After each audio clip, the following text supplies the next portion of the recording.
ભક્તો રાધે રાધે, જય શ્રી કૃષ્ણ। અત્યાર સુધી આપણે મૃત્યુના કષ્ટ અને નરકની યાતનાઓ વિશે ઘણું સાંભળ્યું, પણ ગરુડ પુરાણ માત્ર ડરાવતું નથી, તે આપણને એ સુંદર માર્ગ પણ બતાવે છે જે સીધો સ્વર્ગ અને વૈકુંઠ તરફ જાય છે।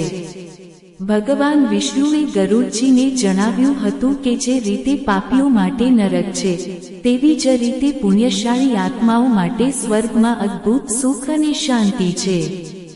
આજે આપણે જાણીશું કે સ્વર્ગના દ્વાર કોના માટે ખુલે છે અને ત્યાં આત્માને કેવું જીવન મળે છે। ગરુડ પુરાણ મુજબ જે વ્યક્તિએ જીવતા જીવ હંમેશા સત્યનો સાથ આપ્યો છે, જેણે ક્યારેય કોઈ અસહાય વ્યક્તિને હેરાન નથી કરી અને જેનું હૃદય દયાથી ભરેલું છે, તેના પ્રાણ જ્યારે શરીર છોડે છે ત્યારે તેને કોઈ પીડા થતી નથી। આવા પુણ્યશાળી આત્માને લેવા માટે યમદૂતો નહીં, પણ ભગવાનના સુંદર દેવદૂતો આવે છે। તેઓ આત્માને અત્યંત આદરપૂર્વક દિવ્ય વિમાનમાં બેસાડે છે અને આકાશમાર્ગે ભગવાનના ધામ તરફ લઈ જાય છે। રસ્તામાં આ આત્માને ઠંડો પવન અને સુંદર સુગંધનો અનુભવ થાય છે। જ્યારે આત્મા યમલોકના પૂર્વ દ્વાર પર પહોંચે છે, ત્યારે તેને સ્વર્ગના દર્શન થાય છે। સ્વર્ગ એ એક એવી જગ્યા છે જ્યાં ક્યારેય દુઃખ, બીમારી કે વૃદ્ધાવસ્થા નથી। ત્યાં કલ્પવૃક્ષો છે જે દરેક ઈચ્છા પૂરી કરે છે અને કામધેનુ ગાય છે જે અમૃત સમાન દૂધ આપે છે। જે લોકોએ પૃથ્વી પર તરસ્યાને પાણી પીવડાવ્યું હોય, ભૂખ્યાને ભોજન કરાવ્યું હોય અને ગરીબ કન્યાઓના લગ્નમાં મદદ કરી હોય, તેમને સ્વર્ગમાં રાજા જેવું સન્માન મળે છે। ગરુડ પુરાણ કહે છે કે પૃથ્વી પર કરેલું નાનું અમથું ગુપ્ત દાન પણ સ્વર્ગમાં અક્ષય સંપત્તિ બનીને પાછું મળે છે। સ્વર્ગમાં આત્મા તેના પુણ્યોના આધારે નિશ્ચિત સમય સુધી રહે છે। ત્યાં ગંધર્વોનું ગીત અને અપ્સરાઓનું નૃત્ય આત્માને આનંદ આપે છે। પણ ગરુડ પુરાણનું સૌથી મોટું સત્ય એ છે કે સ્વર્ગથી પણ ઉપર વૈકુંઠ ધામ છે।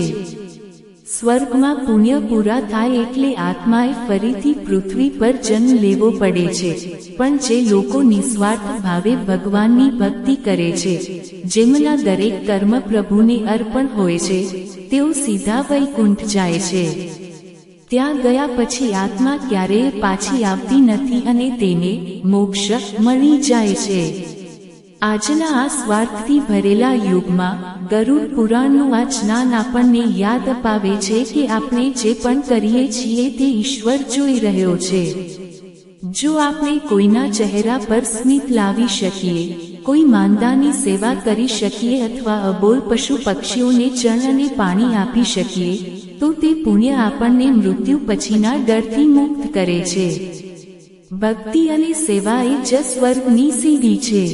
મનુષ્યનો આ દેહ વારંવાર મળતો નથી, એટલે જ આ જન્મમાં એટલા પુણ્ય કમાઈ લેવા જોઈએ કે દેવદૂતો પણ આપણું સ્વાગત કરવા આતુર હોય।